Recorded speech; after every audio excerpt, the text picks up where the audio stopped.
Muy buenas tardes, espero que se me esté viendo y escuchando correctamente. ¿Todo bien? Sí. Perfecto. Muy buenas tardes, soy Patricia del Río. Los acompaño en este CAEX especial en un momento especialmente sensible para nuestro país. Como sabemos, hemos entrado a una segunda vuelta electoral que ha generado muchísimas dudas. Por eso IPAE se esfuerza en reunir distintas voces para poder pensarnos como país, salirnos un momento de la coyuntura que está tan agitada y decir como peruanos desde distintos lugares, cuáles son los mínimos que queremos que se cumplan. ¿Cuáles son esos consensos básicos que independientemente de quién nos gobierne tienen que darse? No solo para no retroceder en lo avanzado, sino para mirar en lo que se ha avanzado y ver qué se puede corregir para seguir adelante. Y en ese sentido, este CAEX trata justamente sobre los consensos en democracia, los consensos en economía y los consensos en educación. Para mí es un gusto y es realmente un lujo poder coordinar un panel en el que hay tres representantes de la sociedad que a mí me parecen fundamentales. Tenemos a Piero Gezzi desde su perspectiva de economista, teórico, pero también desde su perspectiva de exministro que conoce el monstruo de dentro, como se le dice a la gente que trabaja en el Estado. Al profesor Gerson Ames, que ha estado parado en un aula y ha sido una de esas personas que le devuelven dignidad al maestro, una profesión absolutamente admirable y que por muchos años no fue reconocida. El profesor Gerson Ames es docente ganador del premio Maestro Excelencia. Y también está con nosotros, y me encanta que nos acompañe, Rocío Cayagua, porque es integrante de la comunidad de jóvenes líderes de IPAE, la voz de la juventud sobre qué país quieren tener, sobre cómo deben nuestros gobernantes llevar adelante sus sueños y cómo deben los gobernantes llevar adelante sus expectativas, creo que es fundamental. Este CADEX viene a ser una continuación del anterior, en el que en realidad recién se había salido de la primera vuelta y se planteaba cuáles eran los retos de la gobernabilidad de cara a esta segunda elección. No es para nadie digamos, un secreto que hemos llegado a una segunda vuelta absolutamente sui generis, en una de las elecciones más fragmentadas de nuestro país, donde los dos candidatos que han llegado a segunda vuelta juntos, sumados sus votos, no llegan ni al 40%, ¿no es cierto? Reciben apenas, perdón, el 26% de los votos, que el blanco y viciado ha sido histórico en primera vuelta y que en este momento el electorado que todavía está tratando de encontrar una vía para ver si escoge a un candidato o a otro. Un consenso que sí se da en el Perú es que no se quieren cambios radicales. Y no lo estamos diciendo nosotros y no lo estamos inventando. Eso es lo que arrojan las encuestas. ¿La gente quiere cambios? Sí. Necesita cambios, pero necesita cambios sobre una base de seguridad. Y para eso es fundamental, y esa fue una de las conclusiones del CADEX anterior, que la Constitución, que todo se haga de acuerdo, de acuerdo a ley, que sea de acuerdo a un orden constitucional. Incluso los cambios constitucionales que podrían plantear uno u otro grupo se tienen que hacer dentro del marco de la legalidad para evitar justamente caer en arbitrariedades y en cambios que al final no benefician al país, sino benefician al gobernante de turno. Hay que tratar de aterrizar las ideas y exigirles a los candidatos que aterricen las ideas para que no queden en buenas intenciones o en ideas simplemente populistas. Particularmente espero que ustedes se lleven de nuestros expositores el día de hoy eso.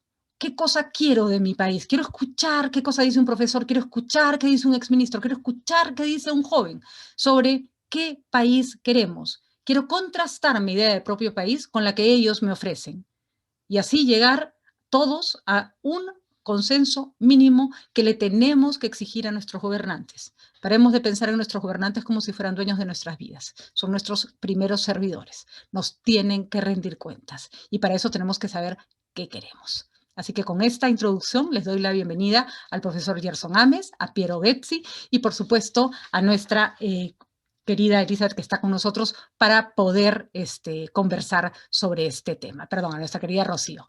Empezamos con el exministro de Producción y economista Piero Gezzi. Piero, ¿cómo estás? Gracias por acompañarnos esta tarde. Buenas tardes. ¿Me escuchan Los bien, micros no? son todos tuyos. Sí, dale. Perfecto.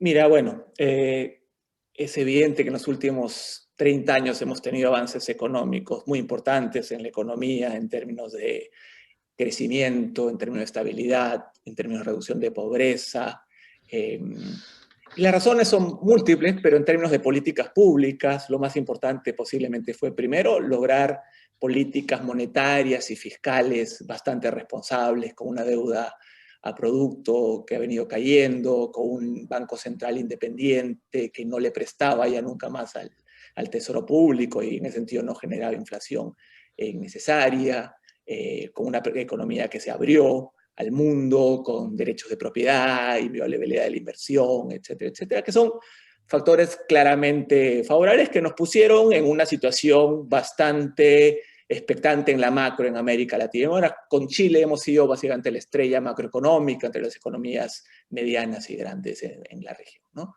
Sin embargo, el modelo económico tenía un supuesto, que era que el crecimiento económico nos iba a ayudar o bastaba básicamente para cerrar las brechas sociales y productivas del país. Como que el Estado de alguna manera estorbaba y que era importante que deje trabajar al sector privado, que la inversión lideraría el crecimiento, la inversión privada lideraría el crecimiento y eso nos acercaría al desarrollo económico. Esa visión obviaba de alguna manera el hecho de que no hay ningún mecanismo que hace que el crecimiento económico lleve al fortalecimiento institucional. El crecimiento económico no implica necesariamente que el Estado se vuelva eficiente, en el sentido de un Estado, ¿no?, que pueda hacer normas, reglamentos, provea bienes públicos adecuados a la realidad y que además los implemente bien, ¿no? Un Estado eficiente, como se llama, no es inevitable como consecuencia del crecimiento económico, ¿no? Y más bien la realidad es que no hay ningún país en el mundo que haya podido avanzar hacia el desarrollo con un Estado que crecientemente no se haya fortalecido. Tenemos todos los ejemplos, los Estados pueden ser de cualquier tamaño, grandes o pequeños, ¿no?, con mayor o menor intervención, pero la característica que todos los países que se han desarrollado comparten es que un Estado que se ha fortalecido. En unos casos como Alemania, el Estado comenzó fuerte y después el país se desarrolló. Pero en otros casos, como Estados Unidos, el Estado se fortaleció paralelamente al crecimiento económico. Pero no es un fenómeno inevitable, y eso claramente no se vio en el Perú. Como consecuencia de la observación hace algunos años de que el Estado no se estaba fortaleciendo y que nuestra debilidad institucional en general seguía, con Pepe Gallardo dijimos en el libro ¿Qué se puede hacer con el Perú?, que el crecimiento económico no tenía en sí la semilla del desarrollo, no la contenía la semilla del desarrollo, y que había que hacer ajustes al modelo, no cosméticos, ajustes reales al cosmético, ¿no? En general, en ese momento el libro no fue tan bien recibido por un sector del establishment. Creo que en el Perú hemos tenido mucha obsesión por no tocar el modelo, ¿no? Como si fuera que un país llega a un modelo que funciona como un relojito suizo y que no hay que tocar, ¿no? Y que como que tuviéramos la receta, ¿no? Y el premio Nobel Michael Spence siempre dice, uno de los mayores errores que cometen los países es llegar a una receta que funciona por un tiempo y utilizarla mucho más, ¿no?, cuando ya agotó su utilidad. Y eso creo que ha pasado con el Perú, ¿no? Y en general hemos tenido esta visión que bastaba con destrabar grandes proyectos, particularmente mineros, una reforma laboral, simplificación administrativa, ¿no?, y no mucho más. Esa es un poco la receta estándar que ha primado por mucho tiempo, ¿no? Cuando hemos tenido, cuando empezó la inevitable desaceleración económica a partir del año 2013, 2014, la razón siempre era más coyuntural, anecdótica casi, presidentes que no tenían agallas, gobiernos que hacían demasiados reglamentos, obstruían, falta que no se hacía simplificación administrativa, o al tautológico no hemos hecho reformas de segunda generación, básicamente, ¿no? Pero en realidad el tema de fondo, la realidad del país, es que si tenemos un problema central, es que el Estado no logra proveer los bienes y servicios públicos necesarios para dos cosas. Uno, mejorar la calidad de vida de nuestra población, de nuestra ciudadanía, y dos, para generar suficiente buen empleo. Y como consecuencia, pues tenemos la mala calidad de vida de la gente, la altísima informalidad y la dualidad productiva tecnológica, ¿no? Pongamos un ejemplo, ¿no? Nuestro Estado tiende a ser mucho más ausente e ineficiente que entrometedor. Como dice Hausmann, los pecados del Estado son mucho más de omisión que de comisión, ¿no? De hecho, nuestro Estado en tamaño es pequeño. Tenemos un Estado pequeño en América Latina, que de por sí es una región que tiene un estado pequeño con respecto al mundo, ¿no? Pongamos el ejemplo de la minería, ¿no? El problema de la minería en el Perú y el hecho por el cual no hay muchos más proyectos que están saliendo, no es tanto por trámites, ¿no? Obviamente siempre se puede mejorar los trámites, pero los trámites de alguna manera o las normas reflejan estándares mundiales que hay que respetar, ambientales, éticos, sociales, ¿no? Y que son inevitables. Y no creo que ninguna empresa minera respetable a nivel mundial piense que eso no es, ¿no? Que no hay que respetar los estándares, ¿no? Es obvio. Pero el real problema que hay es la conflictividad social, y esa conflictividad en muy buena medida tiene que ver con el contraste que hay entre una generación de riqueza en el ámbito minero con la incapacidad del Estado de generar diversificación productiva, desarrollo territorial y proveer bienes y servicios en la zona de influencia operativa minera. Y como consecuencia de ese descalce entre una realidad, digamos, de generación de recursos versus una pobreza generalizada, tenemos muchos problemas de conflictividad social. La conflictividad social se ha vuelto un problema primordial, central en la operación minera del país. Entonces, el problema real tiene mucho que ver más con un Estado ineficiente, ausente, con un Estado burocrático, que es lo que de alguna manera es lo que nos han hecho, ha sido una visión dominante este del Estado, que hay que simplificar y destrabar, ¿no? Los problemas son mucho más que voluntad de destrabar. Por alguna razón los proyectos están trabados, ¿no? La pandemia lo que ha hecho, creo, es acentuar, acelerar un proceso de deterioro institucional que venía de antes, ¿no? Y ya no es un tema de qué políticas públicas debemos evitar, ¿no? Para no salirnos de la senda del crecimiento, sino más bien es proactivamente qué cosa debemos hacer para enrumbarnos en algo que de alguna manera se asemeje a un proceso de desarrollo económico, ¿no? Y yo creo que si hay un consenso que requerimos necesitamos trabajar en fortalecer el Estado, ¿no? Patricia, mencionaste, hay que exigirnos todos a fortalecer el Estado, ¿no? Yo creo que por mucho tiempo esa actitud que el Estado se ponga de costado ha sido la primordial, que no estorbe, suficiente que no estorbe, y después el sector privado va a hacer todo, ¿no? Creo que tenemos que ir mucho más, tenemos que decir, el Estado somos todos, ¿no? No es que el Estado, no es que el sector privado está bien y el Estado es malo, feo, corrupto, sino el Estado somos todos, no podemos zafar de la responsabilidad. Entonces, el primer consenso yo creo que requerimos es el fortalecimiento del Estado, ¿no? Y dentro de eso, una realidad los resultados electorales de alguna manera también lo reflejan, es que hay una desafección, hay un grupo significativo de la población que no se siente integrado a la economía moderna, ¿no? Y que tenemos que deliberadamente buscar el desarrollo económico territorial, ¿no? No se trata de que chorree el crecimiento, teníamos políticas públicas proactivas, deliberadas, que busquen el desarrollo económico. Hay, digamos, no es un panel para ir a ideas, pero creo que hay temas de colaboración público-privada, hay coordinación dentro de las distintas instancias de gobierno, donde se requiere un panel de control, y digamos, tal vez en las preguntas puedo ir más allá, pero creo que ese es un tema fundamental, un trabajo de fortalecimiento del Estado, exigiendo y contribuyendo al fortalecimiento del Estado, y que no sea enunciado, porque creo que cada cierto tiempo siempre hay estos enunciados que no pasan del titular, en que se dice hay que fortalecer el Estado, hay que trabajar, ¿no? Y exigirle al Estado. Creo que nunca ha sido una demanda de nuestro establishment político, económico, el fortalecimiento del Estado, ¿no? Con términos, para terminar, quería pasar muy brevemente por las propuestas actuales, ¿no? Hay dos candidaturas. Creo que uno no puede ser simétrico en lo económico acá. Hay una propuesta con la que uno puede estar más o menos de acuerdo, pero que tiene un mínimo nivel de coherencia. Y hay otra propuesta que en realidad todavía no ha terminado de cuajar, no queda claro qué comentar.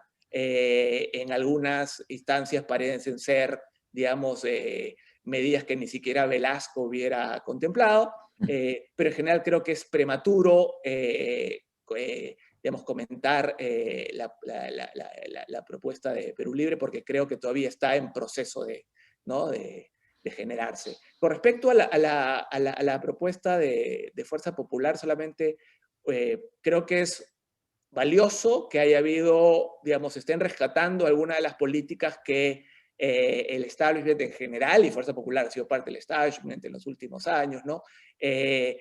Rechazaba, digamos, en términos de diversificación productiva, política social, políticas que se rechazaban ahora están contemplándose de manera creciente.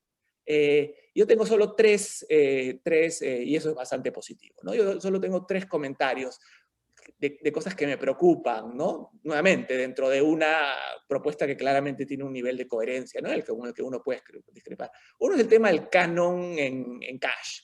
Yo creo que va justamente en contra del proceso de fortalecimiento del Estado que estoy hablando, ¿no? Más allá de los problemas técnicos y digamos, de aplicación, de implementación, que creo que serían tremendos, creo que es básicamente una forma de decirle, el Estado no funciona, es malo, cada uno debe bailar con su propio pañuelo. Entonces no contribuye nada al fortalecimiento del Estado que estamos, digamos, exigiendo. Y creo que no me gusta. Segundo, creo que hay que ver, digamos, la situación fiscal no es la que teníamos antes de la pandemia. Se ha debilitado bastante y me parece que las propuestas de por sí, con, digamos, coberturas universales, digamos, sin focalización ¿no? requerida, significa un gasto público que me da la impresión que es insostenible en la circunstancia del Perú actual.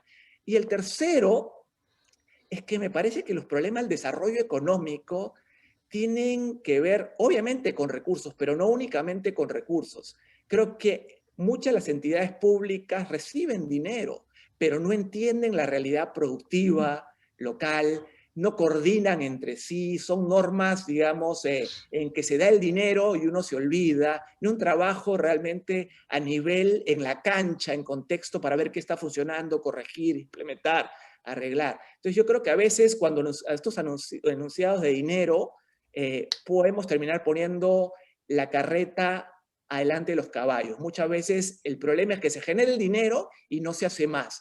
Hay que trabajar mucho y el dinero debe ser básicamente el resultado del plan de negocios. Una vez que sabemos qué se necesita, el dinero es la consecuencia, pero a veces tendemos a pensar que asignando fondos y dando dinero resolvemos los problemas y la evidencia nos muestra en los últimos años que por ahí no va la cosa. Muy bien, Piero.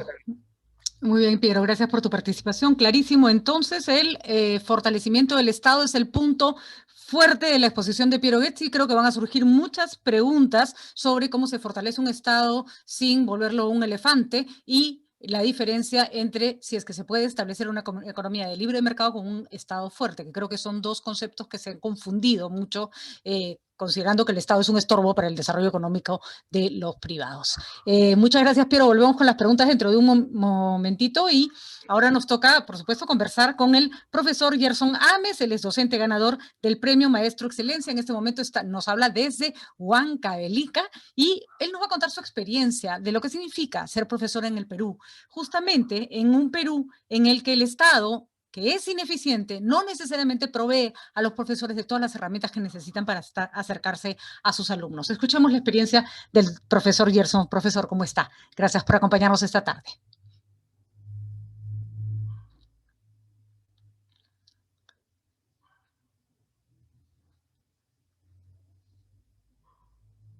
¿Tenemos al profesor Gerson?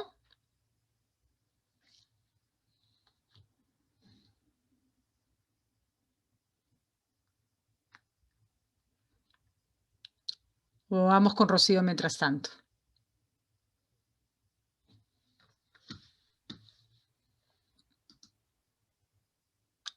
Profesor, ¿ya está listo? Sí, aquí conectándome. Está bien. Hemos tenido una tormenta también por acá en Pampas y la señal está... Bueno, buenas tardes. ¿Qué tal, profesor Gerson? Creo que es la mejor presentación que puede haber hecho. Para empezar mostrando las dificultades de conectividad y todo lo que tienen que llevar adelante nuestros maestros peruanos. Así que, por favor, profesor, a su disposición, lo escuchamos. Sí, bueno, en primer lugar, el saludo inmenso a todos y especialmente a IPAE por la invitación. Y bueno, el tema educativo, la verdad que la pandemia actual pues nos ha mostrado, en todo caso ha levantado este delicado velo que pues pretendía cubrir pues a la frágil educación peruana, ¿no? Y rápidamente develó al primer pilar importante en el tema educativo, que son los estudiantes, el centro de los aprendizajes, ¿no? Nuestro ideal en sí como maestros. Pues, ¿qué ha develado la pandemia? Que los niños no tienen condiciones mínimas para seguir sus clases. Hay niños anémicos, niños que trabajan, jóvenes que trabajan, niños sin un padre, sin madre o sin ambos, niños sin tecnología, para quizás pues poder sopesar lo que la pandemia pues nos ha puesto en listre. Ahora, uno de los consensos, considero, y escuchándolo también a Piero, ya de la parte educativa, considero que el próximo gobierno debe tener una mirada, pero así bien fina, en la primera infancia. Debe promover pues la salud y la alimentación en ellos, y en todos los estudiantes del sistema educativo. Si el estudiante tiene las mismas o las mínimas condiciones, pues el maestro va a tener la oportunidad de realizar su labor de manera pertinente. De nada sirve, Patricia, a veces tener una buena infraestructura, unos buenos colegios, tener la mejor tecnología, tener los mejores maestros, si la materia prima, pues, no coadyuva a que nosotros podamos, pues, desarrollar el aprendizaje. Ahora, luego de la pandemia, va a ocurrir algo. Tenemos, y lo he escuchado en varios estudios, tenemos miles de estudiantes que, pues, no se han insertado socialmente a la vida. Es decir, pues la educación cumple un elemento fundamental que es la socialización. Y este encierro ha hecho que muchos estudiantes pues se queden en casa y no tengan ese protagonismo de su vida, ese protagonismo de su desarrollo, esa interrelación. Yo considero que después de la pandemia ya se tienen que hacer los programas en deporte, programas en arte. Muy elemental la matemática, muy bueno la comunicación, muy bueno la historia, pero también necesitamos que ellos se resocialicen, desarrollarlos emocionalmente, y quizás se puede utilizar estos programas. Ahora en plena pandemia, es cierto, lo que se necesita son las tabletas, que son los balones de oxígeno para los maestros. Y es cierto, se han entregado. Ya el año pasado, el ministro Benavides inició con esta cruzada, ¿no? Repartieron las tablets. Ha continuado el ministro Cuenca con todo el equipo, pero aún falta más. Se han repartido solamente a las instituciones rurales. Faltan las instituciones educativas urbanas también, porque también ellos necesitan. Faltan aquellos universitarios de universidades estatales, pues que tienen también ese problema. Imagínate, si yo retrocediera hace 30 años, cuando estaba en la universidad, pues me encontrara con esta pandemia, no hubiese podido estudiar, porque la verdad, el adquirir un equipo, el recargar este equipo con los megas sería dificultoso, y poniéndome en los zapatos de ellos, creo que urge la implementación. Ahora, pero no solamente es darles el equipo, sino también viene con el aprestamiento para lo que son los docentes. Es justo también, pues, un consenso debe ser que se debe impulsar estas alianzas y esfuerzos multisectoriales con las empresas privadas. Pero lo más importante, se repartieron estos balones de oxígeno, que son las tablets, pero falta el oxígeno. El oxígeno en este momento es lo que se necesita. Y el oxígeno vienen a ser los megas, esta recarga que necesitan los estudiantes. Y esta cruzada urge, Patricia, urge de inmediato, porque es un factor muy decisivo en este momento de educación a distancia. El otro pilar que ha develado pues la pandemia es importante, es el maestro, ¿no? Aquel maestro que cumple este doble rol. A veces es padre, no, a veces es maestro, a veces es hermano, a veces es tío.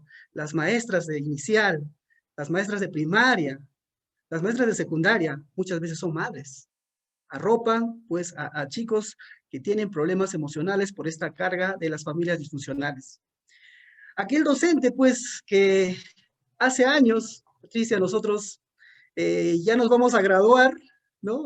Como doctores, con mención en programaciones, ¿no? Ya somos eficientemente programadores de clases, con estos cambios continuos de currículos. Como consenso, yo sugiero, pues, que se debe mantener el currículo, porque el cambio continuo de currículo va a generar que los más vulnerables se afecten, y aquí se pierde el principio de equidad, ¿ya?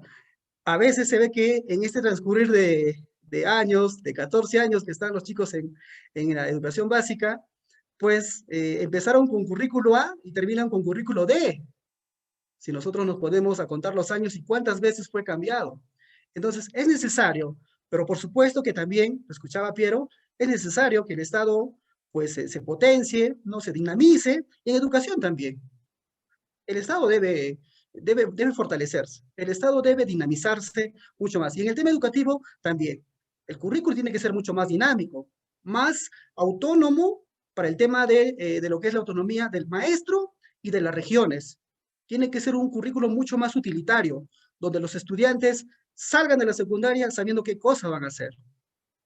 Porque yo me acuerdo, había estos colegios politécnicos donde se les enseñaba a los estudiantes, ya tenían un oficio, y ¿por qué no también implementarlo de esta manera?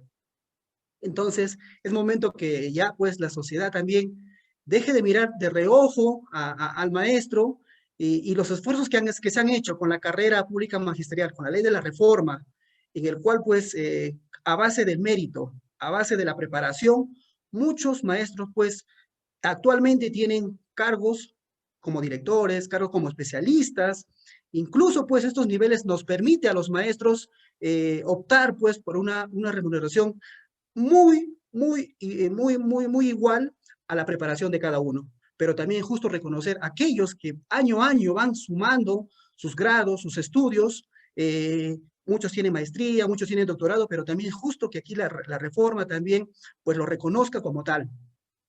Y el otro pilar fundamental, pues, es la familia, ¿no? Que también ha develado que las familias que actualmente, pues, están cumpliendo esa labor de familia y también de docentes en casa. A ellos que día a día, pues, con el maestro, con el estudiante, estamos intentando, ¿no? Que los estudiantes no pierdan esta continuidad. También pues se le debe fortalecer y el Estado debe hacer partícipe a estas familias, sobre todo aquellas que se involucran mucho más con sus estudiantes. Y seguramente pues Patricia, en tema educativo hay muchísimo por ahondar, pero bueno, son quizás estos consensos a los que debe arribar el próximo gobierno, no viendo el tipo de color que sea, sino pues realmente pensando en el prójimo, pensando en que nosotros, pues como Estado, la única manera de que nosotros podamos transformarnos como país es por la educación. Muy bien, profesor Gerson, sí, refrescante escucharlo. Creo que retomando las palabras de Piero, para hacer una suerte de transición, ahí donde el Estado es ineficiente, normalmente yo pienso que todas esas bombas de la ineficiencia normalmente revientan en una aula de clase, revientan en un colegio, que es el primer paso para que un ciudadano pueda a constituirse como un ciudadano con todos sus derechos y con todas sus capacidades.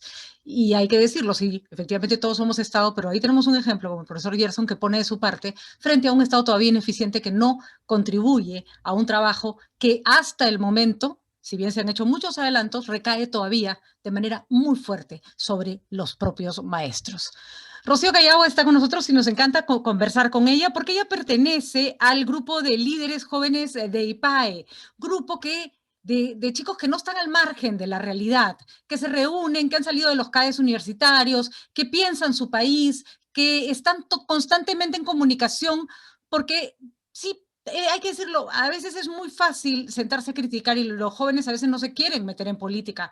En mi época, pero es como de mi promo, era más común que hubiera participación política en distintos lugares. Y por participación política no me refiero a estar en un partido político, me refiero a hablar de tu país, a ver cómo puedes colaborar, a ver qué ideas plantear.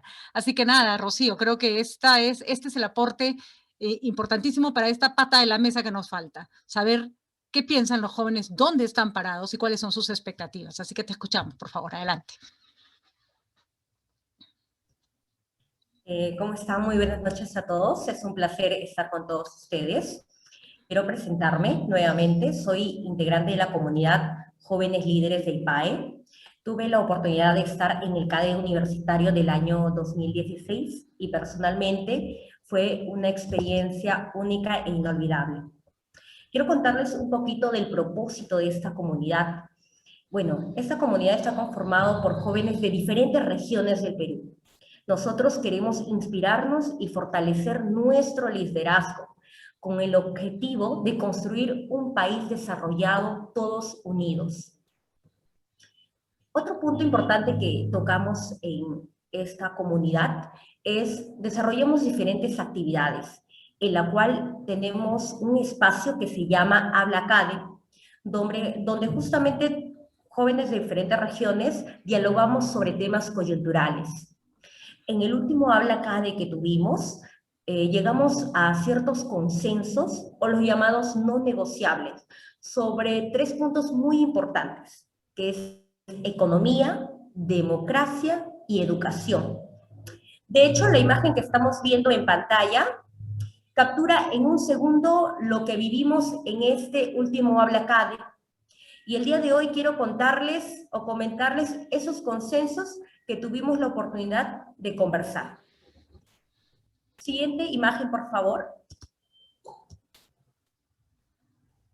Como ya mencionamos, fueron 3 consensos. El primero que hablamos fue el tema de economía.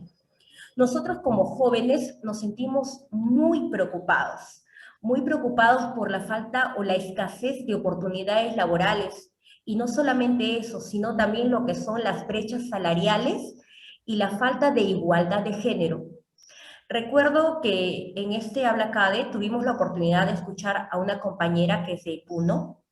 Ella es ingeniera y nos contaba un poco de su experiencia. Ella, para poder tener oportunidades laborales, tuvo que salir de su región. Y no solamente tuvo que pasar esos problemas, sino que también para negociar el tema de su salario, le fue muy complicado por ser mujer.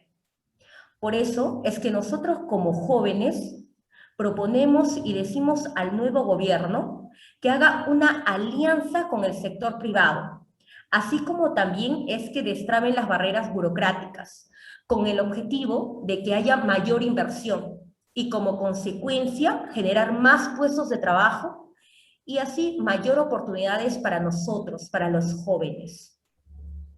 Otro tema también muy fundamental que tocamos en este Habla CADE fue la descentralización. Los jóvenes no queremos salirnos de nuestras ciudades, de nuestras regiones para tener mayor oportunidades. Nosotros, como jóvenes, queremos dar nuestro talento en las ciudades o en las regiones que estemos. Y de esta manera vamos a mejorar la competitividad de nuestra región. Aunque es cierto, en nuestra comunidad de jóvenes líderes, tenemos más del 66% de jóvenes que son provenientes de diferentes regiones del Perú. Muchos de ellos se encuentran en Lima, se encuentran trabajando, otros se encuentran estudiando, otros se encuentran trabajando y estudiando. Por eso es que podemos decir que se habla mucho de descentralización, pero la verdad se hace muy poco. Otro tema importante que también tocamos como jóvenes es el tema de la educación. Nosotros como jóvenes queremos una educación, pero que sea educación para la vida, que tenga educación cívica y que esté regido por 3 cosas importantes o pilares.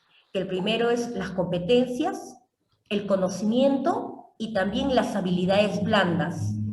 ¿Y por qué pensamos ello? Porque nos hemos dado cuenta que lo que hemos aprendido en la educación básica muchas veces no nos ayuda a desarrollarnos más adelante como profesionales o personalmente.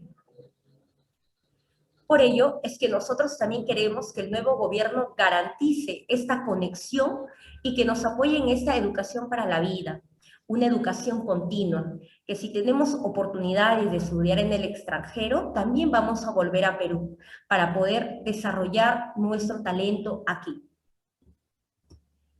Otro punto que también para nosotros es muy importante como jóvenes es el tema de salud mental, que nosotros vimos que es uno de los efectos más severos que se ha vivido en esta pandemia. Recuerdo también que una de las compañeras, que es de Cajamarca, nos comentaba un poco de su experiencia. Ella nos contaba que tuvo que sufrir un tema grave de salud mental, en la cual esto la motivó y la ayudó a que haga una iniciativa por redes sociales con el objetivo de promover e incentivar a las personas con el cuidado de la salud mental. Por ello es que nosotros pedimos al nuevo gobierno que pueda garantizar una educación, pero esta educación que también sea acompañada, que tenga un acompañamiento de un soporte de salud mental, pero no solamente que sea para alumnos, sino también que sea para los docentes. El tercer punto que también vimos, el habla CADE, fue el tema de democracia. Nosotros como jóvenes, como comunidad, pensamos que para vivir en un país democrático es importante un valor fundamental, que es el valor del respeto. El respeto que nos tenemos que tener mutuamente entre compatriotas, entre personas, el respeto que tenemos que tener a pesar que tú no compartes mis ideas, pero yo te respeto. El respeto que tenemos que tener ante generaciones. Si yo soy de repente de una generación millennial o soy de otra generación, igual tener ese respeto. El respeto a las discrepancias, el derecho universal a la libre expresión y el respeto que tenemos que tener a la institucionalidad. Ya vamos a cumplir 200 años y sabemos que el país, Perú, es un país muy diverso y lamentablemente seguimos discriminándonos. Por eso es que el gobierno que asume el cargo debe comprometerse a promover estos diálogos entre opuestos. Solamente así nosotros como jóvenes estamos seguros que vamos a avanzar como país. Lamentablemente nos estamos acostumbrando a faltarnos el respeto si uno no comparte nuestras ideas. Y esto nos está dañando como país, como sociedad. Por eso es que nosotros como jóvenes no queremos irnos del país. Queremos forjarnos acá en Perú. Y como bien lo dije, si tenemos la oportunidad de seguir estudiando y fortalecer estos conocimientos en el extranjero, queremos regresar. Sí, queremos regresar acá, a nuestro país, a seguir desarrollándonos, a desarrollar nuestros talentos a favor de nuestro Perú. Por ello, es como jóvenes líderes que somos, nosotros nos encontramos súper vigilantes y vamos a ser y seguiremos siendo guardianes de la democracia. Vamos a saber qué es lo que está ocurriendo con nuestro país y vamos a estar atentos a lo que va a ocurrir. Porque nosotros como jóvenes sabemos que somos responsables de nuestro país, que nuestro país sea un país mejor cada día. Todos somos peruanos y queremos lo mejor para nuestro país, para nuestro querido Perú. Por ello, una frase que nos encantó a nosotros como comunidad es la frase que voy a decir a continuación, que es de Barack Obama. ¿Podríamos pasar, por favor, la siguiente página? La frase es: cuando los tiempos se ponen difíciles, no nos damos por vencidos, nos levantamos. Muchas gracias. Muchas gracias a ti, Rocío, por tu exposición. Creo que resume con bastante claridad el anhelo de muchos jóvenes que tienen todo por delante y que saben que si quienes están a cargo no hacen su tarea, la vida de ellos va a ser muchísimo más complicada. Vamos a pasar a la ronda de preguntas. Me gustaría que fuera más bien un diálogo también entre los propios participantes, y el profesor Gerson puede también estar presente con cámara y audio sería maravilloso, porque que encuentro muchos puntos en común, gracias, profe, encuentro muchos puntos en común, muchos vasos comunicantes entre las tres exposiciones, a pesar de venir de ámbitos y de miradas distintas pero complementarias del Perú. Y me gustaría empezar contigo, Piero, porque lo que planteas es sumamente importante, la necesidad de considerar el Estado como un ente que tiene que reforzarse y que es el encargado de generar desarrollo. No sirve de nada acumular riqueza si esa no se traduce en desarrollo. Sin embargo, en el Perú le seguimos temiendo al Estado. El Estado es sinónimo del cuco, de lo que va a hacer todo mal, de que va a volver todo burocrático. ¿En qué medida la experiencia de Gerson como maestro y lo que hemos escuchado de Rocío, por ejemplo, ese clamor de sus compañeros líderes, ¿no es cierto?, que tienen que venir a estudiar y a trabajar en Lima y exigen una descentralización, podría ser resuelta con un Estado más eficiente? ¿Por dónde se empieza, Piero? Claro, yo creo que es clarísimo cómo en el tema educativo, por ejemplo, por mucho tiempo al establishment no le importó la educación, ¿no? Porque, digamos, la gente en Lima está en colegios privados y la educación pública era lejana, ¿no? Le importaba más que hubiera un buen MEF, un buen BCR, una buena SBS, ¿no? Entonces, yo creo que la parte fundamental es empezar a tomar un liderazgo que tiene que ser público, tiene que venir. La única manera de romper digamos, ese poco interés es que este es un tema político, ¿no? Y es un fortalecimiento político que tiene que venir del próximo presidente, incorporar crecientemente a la sociedad. Y en el caso de la educación en particular, realmente, obviamente hay un tema de recursos, pero no es solo de recursos, ¿no? Como se ha dicho de manera clara, ¿no? Se quería llegar al 6% del PBI en educación. No se puede. Bueno, Singapur gasta 4, pero lo gasta muy bien. Entonces, creo que parte de ese proceso de fortalecimiento, el Estado pasa de bajar y empezar a escuchar cuáles son los problemas por escuela, por territorio, en general, no solamente educación, en salud. Yo creo que los problemas se dan a nivel territorial y las autoridades tienen que bajar y subir para hacer normas de carácter nacional. Por ejemplo, Piero, lo que decía el profesor Gerson con respecto al cambio de currículum constante que obliga a los maestros a aprender cada 2 años algo nuevo, que no está mal, no está mal Porque bajo la línea nomás, ¿no? Yo bajo las líneas de arriba y no importa cómo afecta, ¿no? Yo creo que ese proceso de conversación, ese diálogo, ¿no? No se da muchas veces. Y la obligación que tienen las autoridades es combinar el conocimiento de los que están en la cancha con la capacidad de tomar decisiones nacionales de los que ellos que tienen pues el poder, digamos, ¿no? Entonces, esa conversación es subir y bajar, y creo que se tiene que dar en educación, en salud. Muchas veces se toman en los ministerios decisiones de gabinete que no tienen en consideración lo que está ocurriendo. Entonces, no florece esa información, no fluye hacia arriba. Yo creo que eso es un tema fundamental. Y hay algo que digamos, Rocío habló de este tema de la burocratización. Creo que el problema económico es más que la desburocratizar. Entiendo, Pati, como tú mencionas también. O sea, es casi intuitivo. La primera reacción es Estado burocrático, ineficiente, ¿no? La primera intuición es, y lo natural es decir, que se ponga al costado, que no moleste. Yo entiendo esa intuición natural. Pero la segunda intuición, o sea, cuando uno ya empieza a pensar a niveles más, digamos, pensando a futuro, eso es un camino sin salida. Lo que tenemos que hacer es pensar en una complementariedad entre el Estado y el sector privado. El Estado tiene la hoja de balance, digamos, escala Estado. Ninguna empresa es tan grande como el Estado, ¿no? Tiene la hoja de balance y la capacidad de hacer normas de carácter nacional. El sector privado, el mercado, tiene la disciplina, la innovación, la creatividad.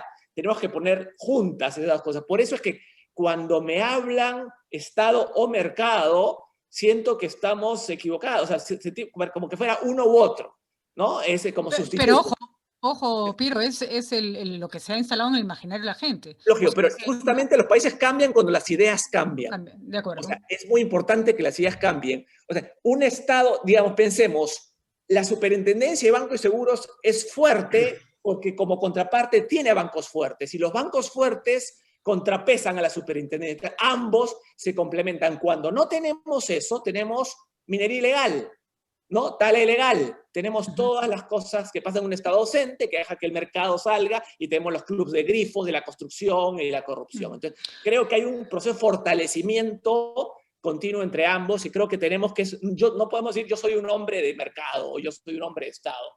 Somos peruanos que tenemos que buscar que el Estado se fortalezca para que de la mano del sector privado podamos resolver los problemas. De acuerdo. Profesor Gerson, por ejemplo, en la línea en la que va Piero, si usted tuviera que nombrar algún ejemplo concreto en el que se sienten absolutamente al margen de las decisiones que toma el Estado. Y Piero hablaba de algo muy claro. Se tiene que ir de abajo hacia arriba, ¿no? A mí me gusta mucho el ejemplo de los profesores que resolvieron su problema con WhatsApp y el Estado era incapaz de darles megas para sus teléfonos celulares cuando los profesores ya habían encontrado una solución a la falta de comunicación con sus alumnos. Si usted quisiera hacer llegar una propuesta, o los profesores quieren hacer una propuesta a los que están tomando decisiones, ¿encuentran las vías, profesor Gerson? Me gustaría que muestre algún ejemplo en que no los han escuchado de pronto. Ocurre algo aquí. En el Ministerio de Educación, primero hay una falta de comunicación, no hay los puentes establecidos, es decir, están distribuidos en diferentes direcciones que no hay comunicación fluida entre ellos. Entonces, cuando el profesor Gerson puede solicitar a tal dirección algo, te aceptan esa dirección, pero la otra dirección, que también es articulador del Ministerio de Educación, pues puede de alguna manera, con alguna directiva, entorpecer eso. Entonces, no hay comunicación en el Ministerio de Educación entre las direcciones, es un elemento muy fuerte, y los maestros, cuando hacemos llegar algo, llega tan destiempo. ¿Por qué? Porque también los que trabajan en el ministerio trabajan por un cierto tiempo, no están pues trabajando años, ¿no? Entonces, cada 3 meses, 6 meses. La práctica que yo tengo, la práctica de Ruhuaspa y Achani, ha sido intervenida por 5 profesionales, por lo menos. Pero hasta el día de hoy todavía está en ese proceso, ¿no? de lanzamiento, ya va a ser lanzado pronto. Entonces, fíjate lo que ha pasado. Entonces, se puede llegar a escuchar, pero el tiempo, la sincronía es fatal, no hay comunicación, no hay, los operadores que trabajan ahí no están, los especialistas no están continuamente, bien. Pero yo quería responder, vi una preguntita, rapidita lo voy a hacer. Me dicen que explique el docente por qué debemos permanecer con este currículo. El elemento fundamental. Los profesores cargan su propio currículo. El profesor, así, el que fuera, cualquier propuesta que haga, el profesor tenía un propio currículo. Lo que va a llegar, cualquier propuesta, lo que tenemos nosotros, es un marco orientador. Eso hay que entenderlo, ¿no? Puede venir cualquier propuesta, pero cada uno tiene su propio currículo, empezando por ahí. ¿Por qué no este cambio? El mundo actualmente se maneja en función de las competencias. Las empresas necesitan chicos no necesariamente que sepan matemática, no, quieren que utilicen la matemática, que sea utilitaria, que sepan comunicarse, no que prueben un examen y colocando el verbo to be, no, quieren la utilidad, quieren que no aprendiendo CTA con notas poniendo verdadero o falso, no, quieren que realmente cuiden a su planeta. Entonces, el ser competente es muy bueno. Ahora, pero muchos hay la crítica, ¿no? Profesor, ¿y por qué el enfoque no llega? Es que la esencia del enfoque a veces en el transcurrir del ministerio al aula hay un enorme puente que se va diluyendo por ahí. No llega a la esencia, porque el enfoque es buenísimo, es muy bueno, pero no llega. Y con elementos que ya les mencioné, que no tenemos estudiantes con potencialidades, con elementos de salud, indudablemente pues puede decir no cambiemos el currículo, y así vamos a estar. Y el otro elemento principal, ¿por qué no se debe cambiar? Porque el más perjudicado es el estudiante. Cada vez que hay un cambio de currículo, viene con una implementación de años al profesor. Años implementa, viene con materiales nuevos, y en esa implementación está el estudiante, está mientras su profesor lo implementa. Entonces, hay que permanecer con algo, pero que sea más dinámico este enfoque que estamos manejando. Muy bien, clarísimo, profesor Gerson. Solo para contar una anécdota para que entiendan lo que pasan los maestros. Recuerdo que una viceministra o una directora de algún área de educación vino un día a presentar a RPP el cambio de nomenclatura de las evaluaciones. Entonces habíamos pasado del 0 al 20 al A, A, D, B, C, y ahora íbamos a pasar a algo que era como logro más o menos, logró el logro, no logró el logro, entonces era LL, no L. Cuando lo explicó, nos jalamos todas las mechas. Decíamos, oiga, yo como madre de familia ya me acostumbré a tener que cambiar del 0 al 20 a esto, y ahora lo quieren volver a cambiar, pero por un capricho. Yo me imaginaba a todos los pobres profesores volteándose otra vez la cabeza para usar una nueva nomenclatura para la, bueno, menos mal creo que fue tan escandalosa la entrevista que al final se dio marcha atrás y esa fue también una reacción inteligente del ministerio. Rocío, me gusta mucho esa convicción de que son guardianes de la democracia. Creo que en estos últimos 5 años, 4 años tan convulsos que hemos tenido, si hay algo que ha demostrado que podemos tener cierta estabilidad en cierto respeto de la frágil institucionalidad que tenemos, es cuando los jóvenes salen a decir, basta, basta. ¿No es cierto? Cuando sienten que las cosas, los gobernantes se les pasa la mano y los jóvenes se paran y dicen, basta. Sienten frente a esta suerte de estado que parece el Sol alrededor del cual giran, ni siquiera en órbita, sino de manera desordenada todos los demás planetas, sienten que tienen un poder. Cuando ustedes conversan en sus CAEs, en sus hablas CAEs, ¿se sienten empoderados? ¿Sienten que realmente están en condiciones de que las cosas cambien en su favor? Nosotros como comunidad, Patricia, nosotros somos muy positivos. Nosotros queremos, como lo mencioné, lo mejor para Perú, lo mejor para el país. Nosotros siempre vamos con propuestas y tenemos bastante la esperanza de que vamos a mejorar como sociedad. Que el Estado tiene que preocuparse, eso es bien cierto, por lo que piensa la población, y la población también tiene que trabajar en conjunto, ¿no? Porque en realidad no solamente el Estado hace un país, o el gobierno hace un país. En realidad nosotros como jóvenes sabemos que todos en conjunto lo hacemos, seamos jóvenes o niños. El respeto no solamente tiene que ser de un sector, sino de todos. Por ello nosotros como jóvenes, nosotros como te menciono, somos muy positivos. Nosotros creemos que la construcción del país se hace cada día, como lo mencioné, pero va a depender de todos, ¿no? Va a depender de si seamos jóvenes o de diferentes generaciones.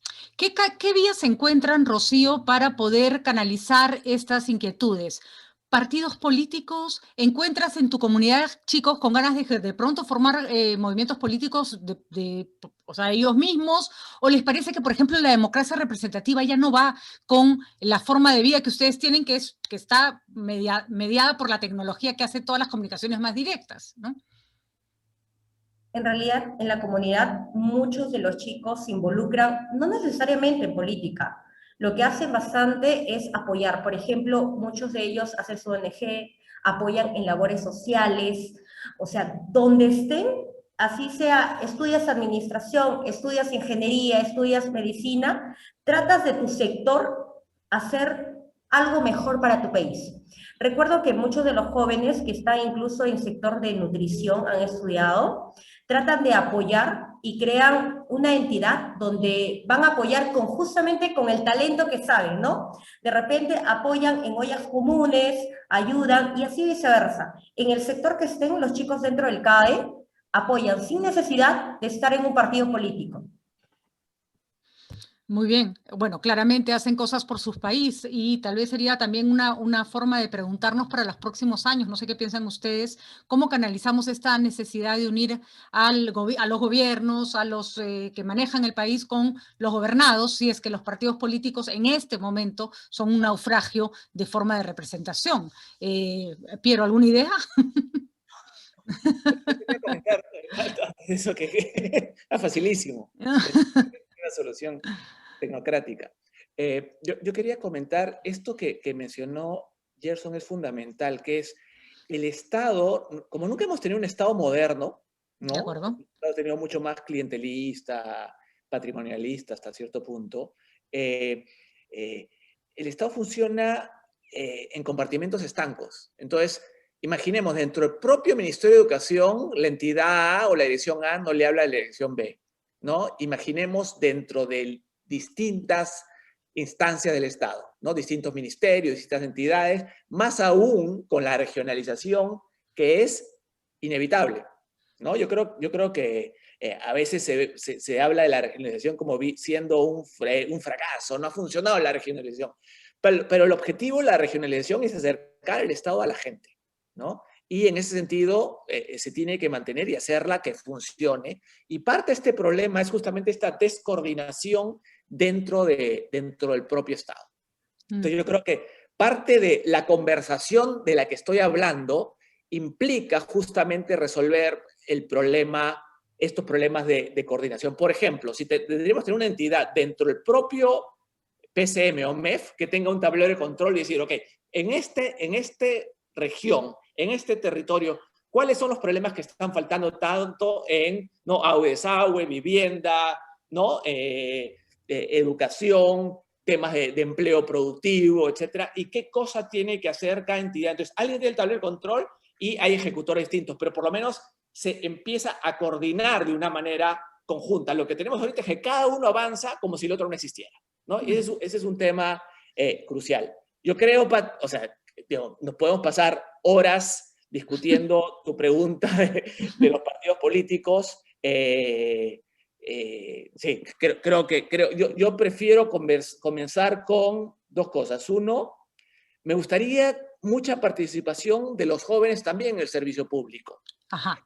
Tenemos una tendencia a hacer muchas ONGs, que está muy bien, la sociedad civil es fundamental, es parte del proceso de desarrollo, pero tenemos que tener también una escala Estado, ¿no? Y el Estado implica tener a mucha su mejor gente, ¿no? De la mejor gente del país, orgullosa de servir al país. Y una de las cosas que a mí me molesta mucho de cuando se denigra el Estado es que se vuelve una profecía autocumplida.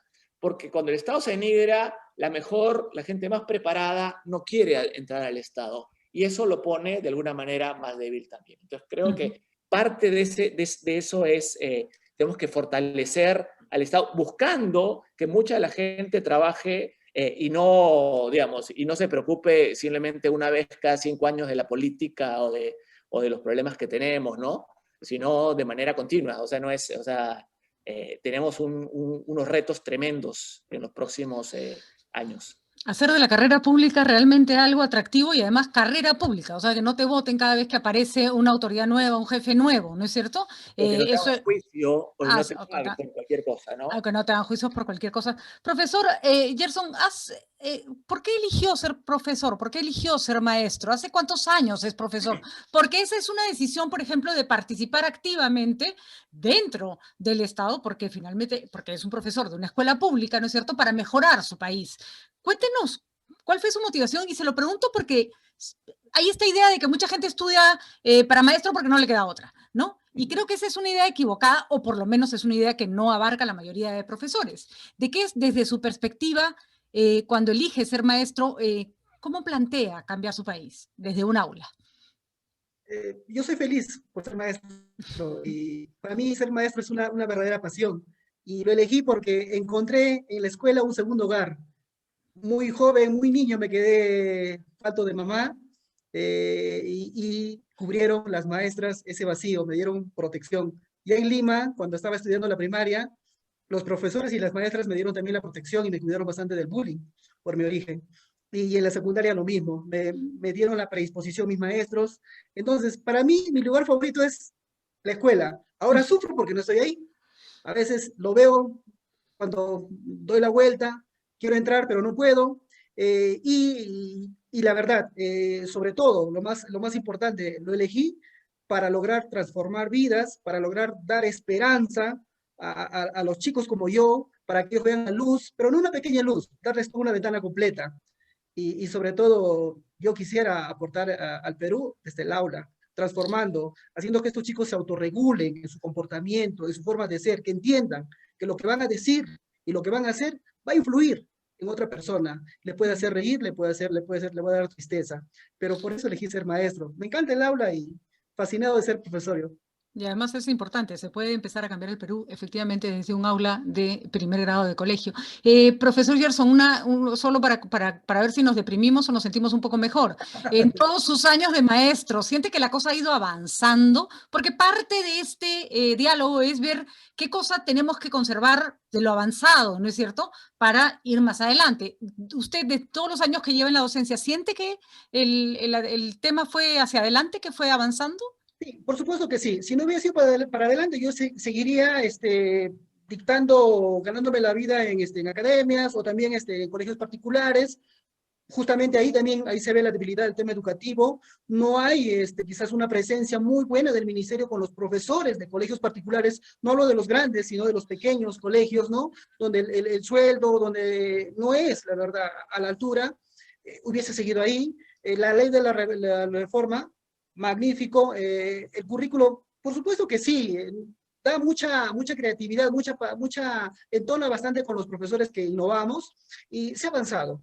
Quizás no mucho, no a lo que necesita el mundo, pero hay que fortalecer. Piero ya lo dijo, hay que fortalecerlo, somos todos parte del Estado, ¿no? Yo no puedo también a veces decir, no, el ministerio lo hace eso, no, el ministerio yo también soy parte del Ministerio de Educación. Yo tampoco no puedo decir el ministerio, soy parte del Ministerio de Educación, entonces igual soy parte del Estado, ¿no? Nos toca a nosotros también, partamos de cambiar nosotros, partamos de que todos educamos a lo largo de la vida. El Proyecto Educativo Nacional lo menciona, la educación será a lo largo de la vida. Y los demás actores, ¿cómo educan? El Proyecto Educativo Nacional lo menciona, están los lineamientos, están todas las propuestas bases, ¿cómo se va a hacer? ¿Cómo va a ser? Y me imagino, profesor Gerson, que ustedes, la voluntad de los maestros es que se respeten estos lineamientos básicos independientemente del gobierno de turno, ¿no? De hecho que sí, ya tenemos un proyecto que te da los lineamientos. Tenemos un Consejo Nacional que te está haciendo ese seguimiento a este proyecto educativo, que te está fortaleciendo en política educativa. Entonces, hay que darle, pero algo simple, lo reitero, hay que fortalecer más, que se dinamicen más todos, y ahí creo que podemos ir, porque de ahí de cambiar, yo la verdad soy bien empático y soy bien progresista. Vamos para adelante, pero también cambiamos nosotros primero. Muy bien. Qué maravilla, profesor Gerson. Y por supuesto, Rocío, queremos preguntarte, un poco recogiendo lo que decía Piero, ¿hay un interés de los jóvenes por entrar al servicio público? ¿Le tienen rechazo a entrar a trabajar para el Estado? Porque efectivamente el cambio no se va a dar, el cambio del que Piero habla, si es que no miramos al Estado como un espacio donde desarrollarnos, no como el lugar donde vamos a enterrar, donde van a enterrarse los burócratas, que por cierto es un prejuicio, porque conozco cantidad de servidores públicos a los cuales la mayoría, para ser sincera, trabajan con una dedicación enorme, ¿no? Sí, la verdad que es muy importante trabajar en sector privado y en sector público. Y te comento que en la comunidad sí tenemos varios chicos, trabajan en el Estado, trabajan en el Ministerio de Educación, otros en otra entidad. Sí, trabajan en varias entidades, porque justamente como Piero dice y mencionas Patricia, es importante que en el rubro o en el sector donde nos encontremos trabajemos para Perú, sea en el Estado o sea de forma privada. Y esto como comunidad sí sabemos que es súper importante, y como te menciono, varios de los chicos sí están involucrados trabajando para el sector del Estado, ¿no? Muy bien, señores, nos podríamos quedar conversando toda la tarde, pero ya tenemos que ir terminando. Les agradecemos a Piero Ketzi, al profesor Gerson Ames, a Rocío Cayagua, y creo que hemos logrado concertar tres visiones muy interesantes. El tema del que habla Piero, de cómo debería funcionar el país, ¿no es cierto? La necesidad de que hay un ente rector que organice todo ese crecimiento, esa bonanza, crecimiento, poco o mucho dinero que nos entre dependiendo del momento, una organización que trasvase toda la sociedad. El profesor Gerson ha demostrado perfectamente que si eso no se logra, el profesor tiene el doble de trabajo en el aula, ¿no es cierto? Porque tiene mucho más que resolver. Y Rocío, eres el ejemplo de lo que los jóvenes quieren, y se habla a veces de una juventud descomprometida, que una juventud que no está involucrada con su país, y creo que no hay nada más falso.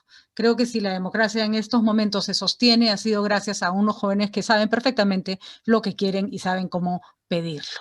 Nosotros les agradecemos a todos los participantes, se nos han quedado miles de preguntas en el tintero. Espero que haya sido para ustedes tan agradable como para nosotros esta conversación.